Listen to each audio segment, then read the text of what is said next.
go ahead and call the meeting to order. Are there any audience comments?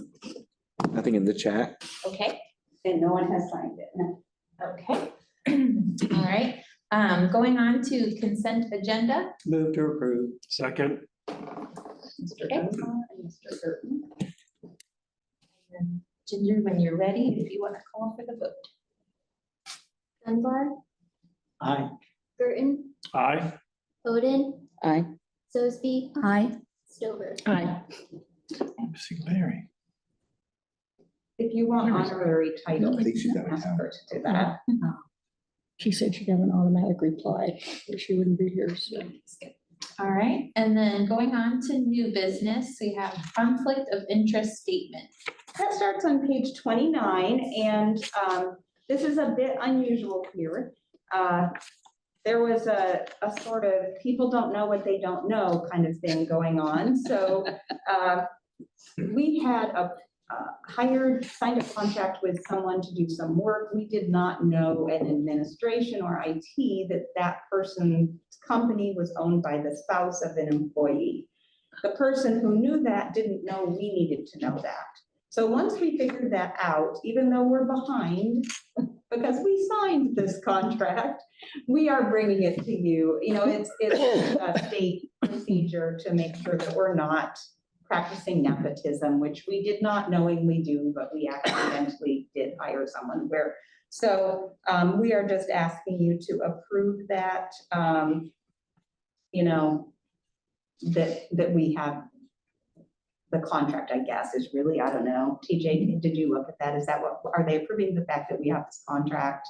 Is that their job? They're supposed to do something and then we save the date it was approved and submit it. I think it's just approval of the disclosure. Okay. Yeah, so There we go. that stating that the board understands and Understands that this happened. Thank you. Okay, so that was Mr. Dunbar. Second. Okay. Any more discussion? Okay. Ginger, when you're ready, if you'll call for the vote. Dunbar, Aye. Burton, Aye. Oden, Aye. Sosby, Aye. Stover. Aye. And then going on to the circulation policy. That starts on page 32, and I know you've seen the circulation policy like, you know, every other month, and it feels like it's for the rest of your life. So I apologize for that. We have such specific policies that then when little things change, they come back to you. So sorry about that. This is fairly minor. We have checked out laptops, Chromebooks previously, and we checked them out internally, but we also have checked them out for people to take home. And we found that they were not really actually coming back to us, even though we can block them. So we're stopping, we've stopped doing that because we don't want to give away Chromebooks. So there's that change, and I think there's one other. Oh, the Chromebooks then on page 46 of the packet, Chromebooks were removed from that list also. And is there anything else I missed, Doug? There was a statement on the second chance cards. Oh, yes. That was sort of irrelevant. It wasn't really true, so we took it out. Yes, and I did see that when I was looking through, but I didn't mark the page, and I'm sorry. I'm struggling with finding that. It said that they had to have, they couldn't use computers. Well, okay. Yeah, page 40 up at the top. very top. Yes. So I remembered what it said, I just couldn't find it, so top of page 40, we're removing that isn't accurate. So those are the changes. Make a motion to approve. Second. Any discussion? All right. Ginger, when you're ready, call for the vote. Dunbar, Aye. Burton, Yes. Aye. Oden, Aye. Sosby. Aye. Stover. Aye. Okay, moving on to code of conduct. All right, on page 50, at bottom of 50 onto 51, we had referred to the fact that someone had accidentally left their gun in a bathroom. This is telling us what to do if that happens again, which we hope it will not. But that's what that change that is being added in. We had not foreseen that kind of incident. And then at the bottom of the last page, 52, the video surveillance policy or little description is being removed, and there is a separate video surveillance policy that is next up on the agenda. So those are the changes. Move to approve changes. Second. Any discussion? Dunbar, Aye. Burton, Aye. Oden, Aye. Sosby, Aye. Stover. Aye. And then video surveillance policy. I'm gonna let Doug talk to you about that because he worked on that Okay. with a team of people, I believe. So as Faith said, we had a small policy that we built into our code of conduct. We decided that it wasn't robust enough. So, and most other libraries have their own video surveillance policy that is separate. So we decided to go ahead and create that, even though I'm usually loath to add more policies, but we felt it was sort of necessary. It's become necessary. The whole policy is, so that's why none of it's red or none of it's struck out. It is brand new. We were trying to strike a balance between privacy for patrons and staff, as well as security for patrons and staff. So there are things in here like staff supervisors can review videotape for performance purposes. We did add that. We limited who can view the live viewings, as well as who can use the recordings, because it is recorded. The playback feature is what it's called. So, How long are recordings kept? generally about 28 days. It all depends on if the hard drive gets filled up. So, which usually it doesn't. Usually it lasts about 28 days. And there are guidelines by the state on how long you are supposed to have to keep them. So we're within that. Make a motion to approve? Second. Okay, any discussion? Okay, we'll call for the vote. Dunbar, Aye. Burton, Aye. Oden, Aye. Sosby, Aye. Stover. Aye. Okay, standard operating procedures. I wanted to just provide some information to you on that. So the standard operating procedures is an appendix item that goes in the crisis manual. So the crisis manual is policy, so you all approve that. The stuff in the appendix is sort of supplemental and it's all procedural. So it's not technically part of the policy. So but we wanted to let you know that even though it's not part of the policy, you don't have to vote on it, that we can update that. So what the two things that we added the proper procedures for what we will do if a gun is found on the library. So it's now part of the policy as well as procedure. And then we have that new incident reporting software that I mentioned, I think it was last month when we discussed some of the security things that we're doing. It's called PITS, and I put procedures in there for PITS users. Okay. So like, when do you write an incident report? Who writes an incident report? That kind of thing. So that's just information. Anybody have any questions on that for Doug?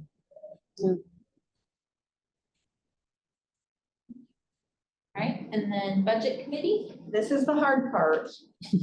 We need a budget committee, and we probably should have done this last month. I'm not sure why, we missed that, but we need to form a budget committee, and we need to have you be there within the next, less than a month.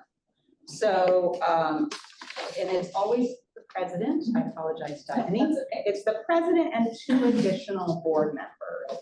So if you're going to, the French Riviera for the next 4 weeks, you're not a good person to be on it. But otherwise, I just need I need to know who is willing to serve on the budget committee along with Stephanie Carroll. So you need two more. Two more. Oh, well. Thank you. Doing it for Stephanie. I told her I Mark, would. what? I said, I'm doing it for you. I'm doing it for Stephanie. Turn I around. told her- There you go. I told her I would. Anybody else? I can do it. I haven't done it for a couple of years, so. Okay, thank you, Kathy.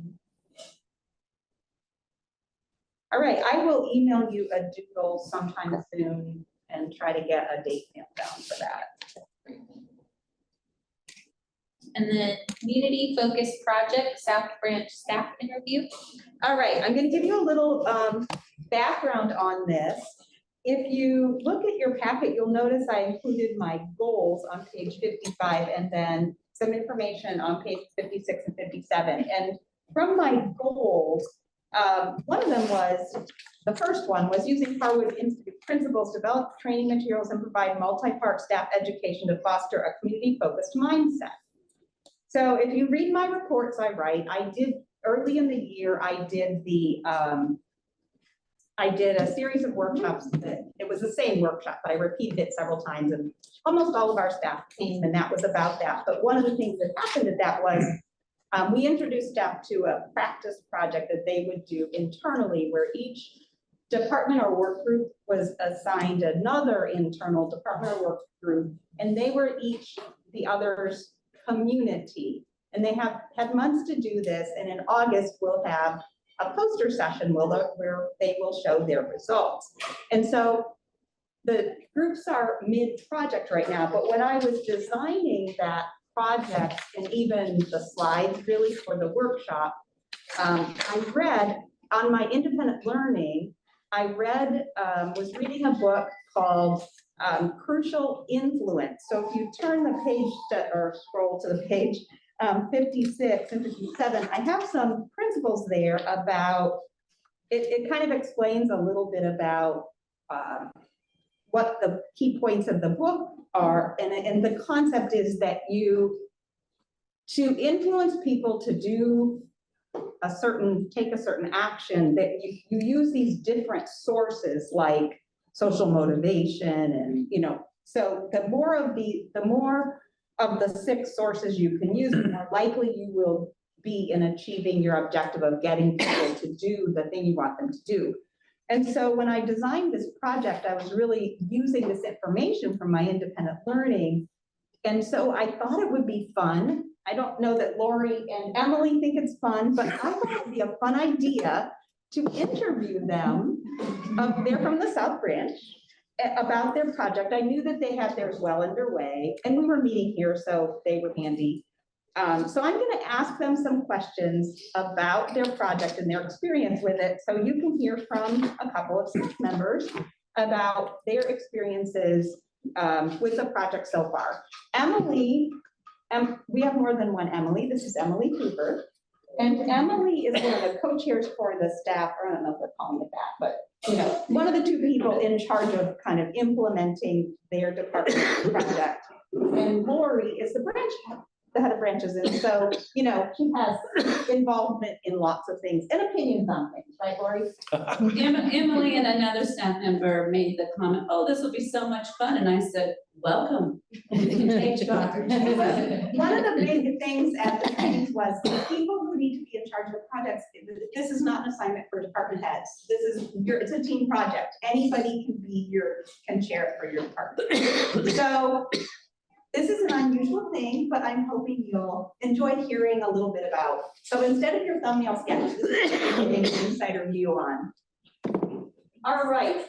So thinking back on the Enchanted to Meet You staff workshops, what did you respond to or feel a connection with? Myself personally, I felt a connection. Several of the slides were about Faith going to the Newfields Museum with a friend and what that day looked like. And I made the connection with Newfields because I am a member, which I know is very out of the norm for me, but we do go to the museum. And so I had that personal connection to the museum. So I enjoyed seeing those things from the museum. And I think I paid more attention or was more interested in it because of that, what it was. In that section of the workshop, I had them pretend that I was an organization and my friend was my community. And they got to rate me based on this story I told about how where did I show these different types of community focus and where did I succeed and fail? So they got to rate me, which I thought, was engaging. It's always fun. Okay, Emily, how about you? What did you think? Well, I enjoyed that it was very interactive, so we had like mini breakout sessions throughout. And one of the activities that stood out most to me from that workshop, it was called Inward Focus versus Outward Focus. And it kind of allowed us to take a moment to think about our own biases in the workplace and how we can be more outward focused instead of inward focused. All right. In just a few words, what do you see as the purpose of the library-wide community-focused projects that we're doing as a follow-up to the workshop? I believe the focus, it was to become more aware of your community, which in our case is another department, what their needs are, what their hardships are, what their joys are, that kind of, just find out more about that community. And then the goal is to share those things and what they need from us and what we can do to help them in a sense. It's very similar answer here. To gain firsthand experience connecting with community members, I think it gave us some practical approaches to be able to better connect with especially underserved communities in our population. What about the community-focused project has motivated you personally to engage with it or to do a good job at it? Peer pressure and competition. My first, Faith was, I think, intentionally vague. She didn't want to lead us all down the same path. So my first question to her after the fact is, how much time are we spending on this? I don't want to vote 20 hours and somebody else vote 90, or I don't want to vote 90 and everyone else is voting 10 and someone say, my God, why did you guys spend all this time on this? But then on the other side, it's the competition. You want to win, and I don't know what we're winning or how we know who won, but you want to be that winner. And then you also want to make that department feel like they were heard and they were seen, and so our reaction to what they say has to be something that they feel is worthwhile. I mean, they can tell us they need it, and we go, great, thanks for that, and don't say or do anything or change our behavior, then it's not worthwhile. And I wanted to do a good job at it as a library professional, because I think it's a really good demonstration of how the field of librarianship is moving to a more inclusive, community-focused aspect. So instead of the community always coming to us, we are actually going to the community. If anything about the project seemed intimidating or challenging to you, what helped you to figure out your next steps?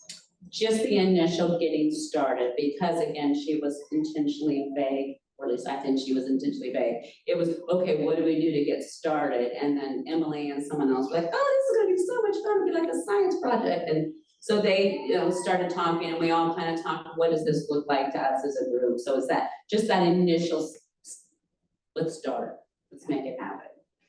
Yeah, very abstract concept to me in the beginning. But as we all discussed it as a group, I think if the end goal became more clear and also how it was relevant to all of our jobs. It did become clear to people once we discovered where I put all the sample questions and everything on Teams. Yeah. I created a channel and I put all this stuff in the file section, but I didn't do a post saying they're in the file section. So people thought it was an empty, they kept looking and not seeing it. So once we cleared that up, that was helpful. Okay, being at the midpoint of the project, what do you see as its benefits? Our group, we were paired with the custodial staff, and we don't see them all on a regular basis. And even when they're here, we're not constantly interacting. So as a first step, we hosted a lunch for them, invited them to the South Branch. We provided lunch for everyone. And we asked some very general fun, are you a morning person? How do you like to deal with stress, or that kind of question, and then sent them a survey for the other more serious questions. But it was interesting hearing their answers for some simple things, day-to-day things that I thought, oh, I can better work with that person now that I know sometimes they need a minute. They don't need me to go, are you okay? Do you need something? They need me to go back to my office and leave them alone for a few minutes to deal with whatever the situation. So those just initial things. And it was enjoyable to have a not work-related conversation in a sense and have lunch and laugh and get to know people more on a personal level. So for me, again, it just gave us the tools and experience to connect with the community. I'll face the custodians. I think it demonstrates the importance of meeting people where they are. Instead of the community coming to us, we as the library should go to the community, which I kind of said earlier as well.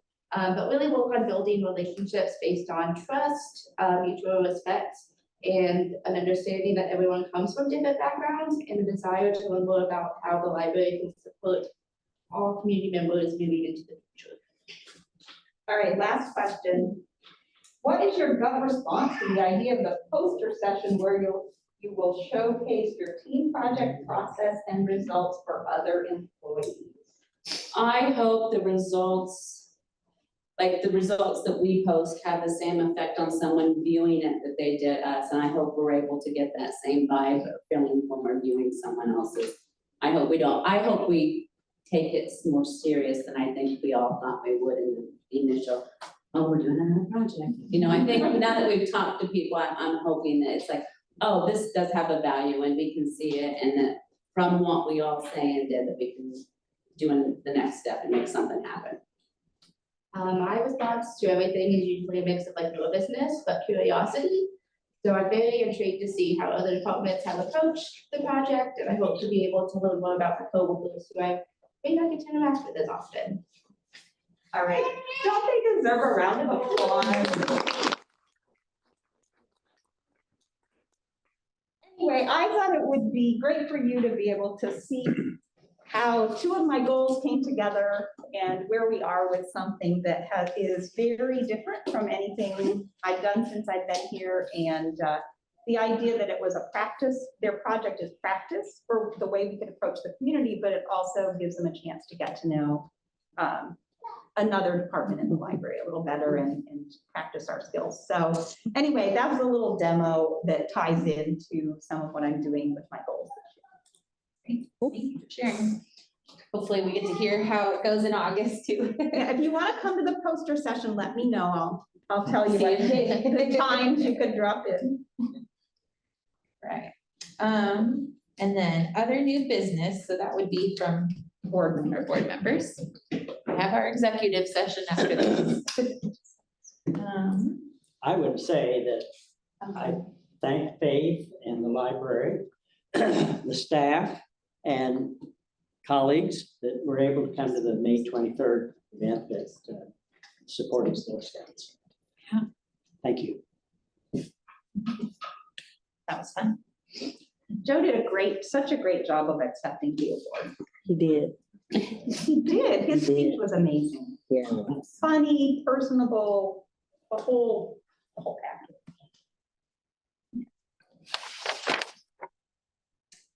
Director's comments? I want to remind you that the July board meeting, that if you come, you're going to Maine, and if you come a little early, that's Heather's going away party. So I think I've told you that before, but just to reiterate that. So it's starting for the staff at 3, but it will go as close as we can to 4:30. And I'm not sure, we may, for that particular meeting, we may not have these tablecloths because there's going to be food and stuff. And so it may be a little different, but if I communicate well with the custodians, the tables will be set up typically where they usually are, but the other end of the room A, won't be where the food is. And so it would be, if you have time to come and thank Heather for her almost 40 years of service. She's just shy of her 40th anniversary. Wow. So, and she thought it would just be a job that she would just work there for a little bit and then, figure out what to do next. So it would be great if you're available and could stop by to wish Heather well, because she will not be staying for the board meeting because this is after her last day is July 5th. So she's coming back just for the party, which now I'm really glad because it gives her more of a chance to Right. recover Yeah. for the party, so she should be able to attend. So, so I just wanted to remind you of that, and I don't think I have anything else. I mean, I did time your executive session for 5 in case the meeting went fast, so you will be able to start as soon as we get things out of here at 5 o'clock. And then I think you already said it once, but just to confirm, August is then at Rushaville Ranch? I believe so. Okay. I know it's not July because Heather's party is at Maine, and Yeah. I know that that worked out. So I'm quite sure it's August, but we'll let you know for sure. So. I think this meeting is adjourned.